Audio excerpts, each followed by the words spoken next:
அன்பான சகோதர சகோதரிகளே, இன்று இரவு நேர அழகான வார்த்தை கலாத்தியர் 6ஆம் அதிகாரம் 6ஆம் வசனத்தின்படி, மேலும் திருவசனத்தில் உபதேசிக்கப்படுகிறவன் உபதேசிக்கிறவனுக்கு சகல நன்மைகளும் பகிர்ந்து கொடுக்க கடவன். இந்த கருக்குள்ள பட்டயமான வார்த்தை கேட்டுக்கொண்டிருக்கிற தெய்வ ஜனங்களை, ஊழியம் செய்கிறவர்களுக்கு நாம் ஊழியங்களை தாங்க அவர்கள் கர்த்தருடைய ஊழியத்தை செய்கிறார்கள். அந்த கர்த்தருடைய ஊழியத்தை நாமும் தாங்க வேண்டும்.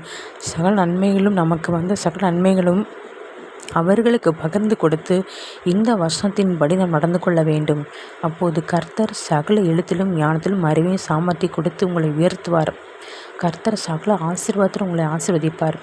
சகல நன்மைகளும் நம்மை நிரப்புவார். நம்மை திருப்தியாக்கி ஒருபோதும் வெட்கப்படாதபடிக்கு எல்லா காரியங்களும் கர்த்தர் நம்மை வாய்க்கச் செய்வார். வெற்றி கொடுக்கிறது விடுதலை நாயகர் நம்மிடம் கடந்து வரும். உங்களுக்காக ஜெபிக்கிறேன். கர்த்தாவே, ஸ்தோத்திரம் கர்த்தாவே.